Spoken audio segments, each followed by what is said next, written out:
Have you ever wondered how the British monarchy, one of the world's most iconic institutions, began? In this episode, we'll uncover the true origins of the monarchy, from tribal kingdoms and Roman rule to the rise of Anglo-Saxon kings and the Norman Conquest that forever changed history. We'll explore the rise of leaders like Alfred the Great, the fierce battles against the Vikings, and how William the Conqueror reshaped England into the foundation of the monarchy we recognize today. All this and more in the new episode of Secret Origins. Welcome. Let's travel back nearly 2,000 years to the year 43 AD, when Britain was a land of scattered tribes with no single ruler. Then came the Romans, one of the most powerful empires in history. Emperor Claudius, eager to expand his empire, sent his armies to conquer Britain. They landed on the shores of Kent, and by 87 AD, Roman legions controlled most of what we now call England and Wales. The Romans named their new territory Britannia, after the native Britons. The Romans didn't just bring their soldiers, they brought their way of life. They built roads, towns, and forts, changing the landscape forever.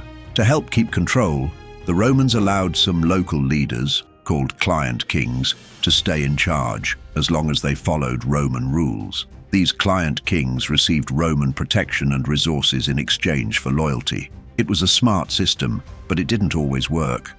One of the most dramatic moments of resistance came from a queen named Boudicca. She was the leader of the Iceni tribe in eastern England. When her husband, King Prasutagus, died in 60 AD, the Romans ignored his wishes and tried to take over the Iceni lands. They mistreated Boudicca and her daughters, sparking outrage. Furious, Boudicca gathered an army of tribes and launched a rebellion. Her forces destroyed Roman settlements, including London, leaving a trail of devastation. For a time, it seemed like she might drive the Romans out of Britain, but the Romans regrouped. Their governor, Suetonius Paulinus, returned from Wales, leading a massive counterattack. Boudicca's army was defeated in a brutal battle, and she is said to have ended her life by drinking poison. Boudicca's rebellion was a fiery symbol of defiance, but it also showed the sheer strength of the Roman military. After crushing the revolt, the Romans tightened their grip on Britain, ending the system of client kings. Instead, Roman governors ruled directly, supported by their legions. For the next few centuries, the Romans controlled Britain with an iron hand. By the early 400s, however, the mighty Roman Empire was crumbling. It had grown too large to manage, and enemies attacked from all sides. In 410 AD, Emperor Honorius told the Britons to take care of themselves as Roman armies withdrew. When the Romans left Britain in 410 AD, the island became vulnerable. Without the Roman army to defend it, new groups from mainland Europe saw an opportunity to settle and take control. Between the 5th and 7th centuries, three distinct peoples arrived: the Saxons from northern Germany, the Angles from the southern Danish peninsula, and the Jutes from Jutland, part of modern Denmark. These groups, known collectively as the Anglo-Saxons, forever changed the face of Britain.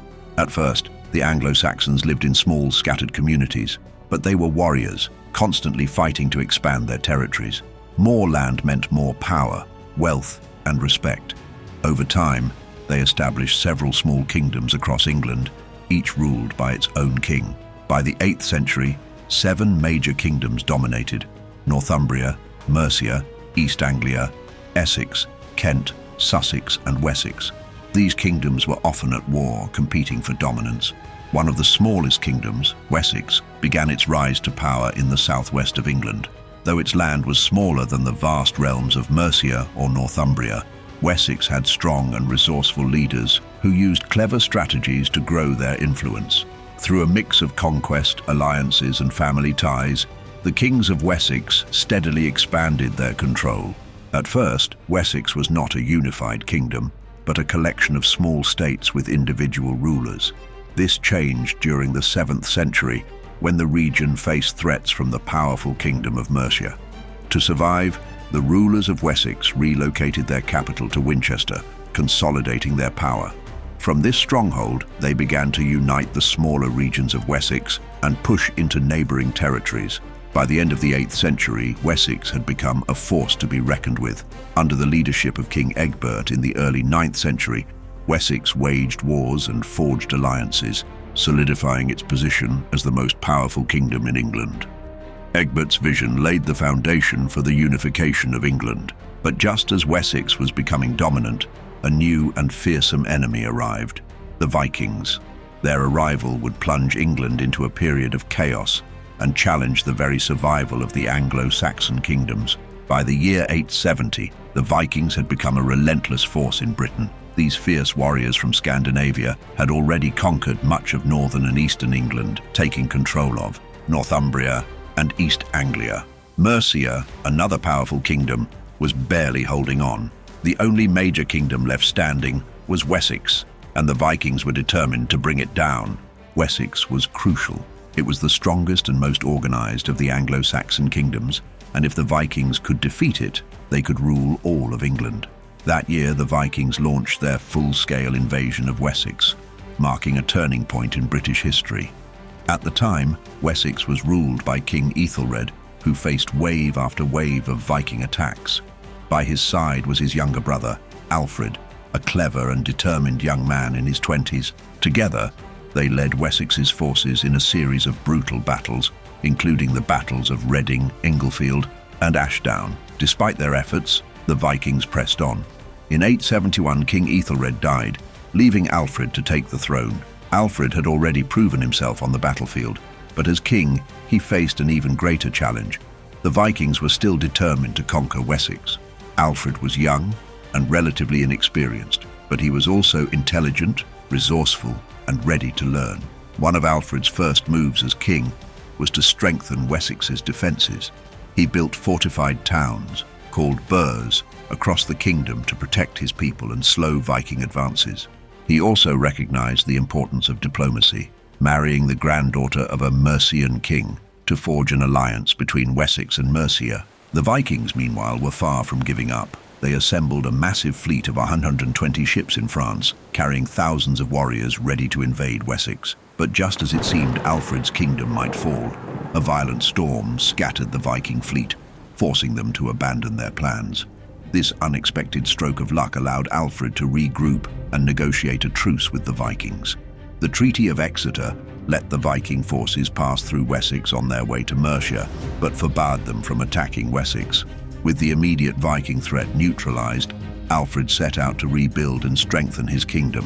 He established England's first navy, fortified towns, and introduced a system where half of Wessex's men could always be ready for battle. These reforms not only protected Wessex, but laid the foundation for a united England. By the end of the 880s, Alfred had not only secured Wessex, but extended his influence across much of southern England and Wales. His leadership, vision, and resilience earned him the title Alfred the Great, a name that still stands as a symbol of greatness in British history. Even after signing peace with Wessex, the Vikings were far from finished with England. Their raids continued, but by the early 11th century, they wanted more than treasure. They wanted a kingdom. In 1016, Knut, the most powerful Danish king, succeeded in conquering England. This was a momentous achievement, fulfilling the dreams of Viking warriors who had tried for generations to rule the land. Unlike the chaos of Viking raids, Knut's reign was surprisingly peaceful. He treated the English people fairly, punishing only those who defied his rule. Under Knut, England experienced stability and safety, a stark contrast to the turmoil of previous years. Many even compared him to the great Roman emperors for his ability to manage a vast kingdom. However, Knut didn't rule England directly most of the time. He spent much of his reign in Scandinavia, governing his empire, which also included Denmark and Norway. To maintain control of England, he divided the land into regions ruled by powerful nobles called earls. These earls ensured order, but also grew in power, setting the stage for political unrest after Knut's death in 1035. Knut's death left England without a strong successor. Over the next 3 decades, disputes over the throne weakened the monarchy, making England vulnerable to invasion. By 1066, the country was ripe for a dramatic shift, and one ambitious leader saw his chance to seize power. William was born in 1027 in Falaise, northern France, the illegitimate son of Robert, Duke of Normandy. Because of his birth, people called him William the Bastard. But William was determined to rise above his circumstances. He grew up strong, clever, and ruthless, facing constant challenges to his rule in Normandy. By the time he was an adult, he had proven himself as a capable and fearsome leader. When King Edward the Confessor of England died in January 1066 without an heir, William claimed that Edward had promised him the throne. However, Edward's brother-in-law, Harold Godwinson, crowned himself king instead. Furious, William sought the Pope's support for his claim and began preparing for war. In September 1066, William launched one of history's most famous invasions. He crossed the English Channel with a fleet of ships, landing in Sussex. Meanwhile, Harold was up north, battling another invader, King Harald Hardrada of Norway, at the Battle of Stamford Bridge. Although Harold's forces won that battle, they were left exhausted and unprepared for William's army. On October 14, 1066, William's Norman forces met Harold's troops at the Battle of Hastings. The Normans used cavalry, archers, and disciplined tactics to overwhelm the tired Anglo-Saxon army. Harold was killed. Legend says he was struck in the eye by an arrow, and his troops fled. William's victory was complete.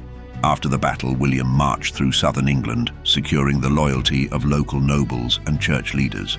On Christmas Day, 1066, he was crowned King of England in Westminster Abbey, marking the start of Norman rule. William didn't just claim the crown, he transformed England. To maintain control, he introduced the feudal system, a strict hierarchy that made land ownership the key to power. Under this system, William owned all the land in England. He granted large estates to loyal nobles called barons, who in turn provided soldiers and resources when needed. These barons could distribute portions of their land to knights who protected it, while peasants worked the land at the bottom of the hierarchy. The feudal system wasn't just about farming, it was about loyalty. By tying land ownership to service, William ensured that everyone owed their position to him. This system made rebellion nearly impossible and allowed William to maintain tight control over the country. To further secure his power, William built castles across England. These weren't just homes for nobles, they were military strongholds designed to intimidate the local population and defend against uprisings. The Tower of London, one of William's most famous constructions, became a symbol of his dominance. William's conquest didn't just change who ruled England, it changed the very fabric of the country. The Norman influence brought new laws, customs, and even a new language, blending Norman French with Anglo-Saxon English. The feudal system reshaped society, creating a rigid structure that would define England for centuries. William's victory at Hastings ended Anglo-Saxon rule and began a new chapter in English history. Known as William the Conqueror, he left a legacy of strength, strategy, and transformation that still echoes today. After William the Conqueror's reign, England thrived, expanding its influence beyond the island to mainland Europe. By the 12th and 13th centuries, English kings ruled over vast territories, including large parts of France. This made governing much more complicated. Kings were constantly on the move, defending borders and managing conflicts. At the same time, tension grew within England. Nobles, already burdened with defending these vast lands, resented paying heavy taxes to the king. They began to push back against royal authority, demanding a say in how the kingdom was run. These challenges laid the foundation for what would become the most significant shift in the monarchy's history. From 1135 to 1153, England descended into chaos during a period known as the Anarchy. The trouble began when King Henry III died without a male heir. His daughter Matilda and her cousin Stephen of Blois both claimed the throne. Their rivalry sparked years of civil war, with battles raging across the kingdom. Law and order broke down, and the people suffered greatly. The conflict finally ended when Matilda's son, Henry, was named Stephen's heir. This paved the way for a new dynasty, the Plantagenets. When Henry II ascended the throne in 1154, he restored order and began a reign that would shape the monarchy for generations. Henry II, the first Plantagenet king, was a strong and capable ruler who governed with a firm hand. He expanded royal authority and laid the groundwork for England's legal system. After his death, his eldest son, Richard I, known as Richard the Lionheart, became king. Famous for his bravery in the Crusades, Richard spent much of his reign abroad, leaving England in the hands of administrators. When Richard died without an heir, the crown passed to his youngest brother John in 1199. But John's reign was far from smooth. Unlike his warrior brother, John was seen as cunning but weak. He taxed his barons heavily to fund wars he often lost and meddled in church affairs, earning the ire of both nobles and clergy. By 1215, John's unpopularity had reached its peak. The barons revolted, but instead of backing a rival king, they demanded a limit to John's power. This led to the creation of one of the most important documents in English history, the Magna Carta, or Great Charter. The Magna Carta was a groundbreaking agreement. It stated that the king was not above the law and laid out protections for the barons and the church. Among its key provisions, it declared that no free man could be imprisoned or punished without a fair trial, and that taxes could not be imposed without the nobles' consent.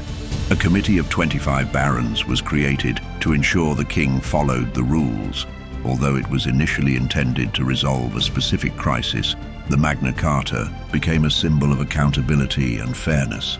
It planted the seeds for the creation of Parliament, a body that would share power with the monarchy and limit royal authority. With the Magna Carta, the British monarchy began its transformation into a parliamentary monarchy. Over time, this system evolved, giving more power to elected representatives while reducing the king's absolute control. It was the start of a new balance between ruler and ruled, shaping the way Britain would be governed for centuries to come. What began as a chaotic struggle for power turned into a revolutionary compromise, laying the foundation for modern democracy. As we've seen, the British monarchy's origins are an incredible journey through centuries of invasions, alliances, and transformations. But what do you think is the most significant moment in the monarchy's history? Was it Alfred the Great's defense against the Vikings, or William the Conqueror's victory at Hastings? Or do you believe a different event truly defined its legacy? Share your thoughts in the comments below, and remember to like this video and subscribe to the channel for more similar stories from the past. Keep your minds open, and until we meet again.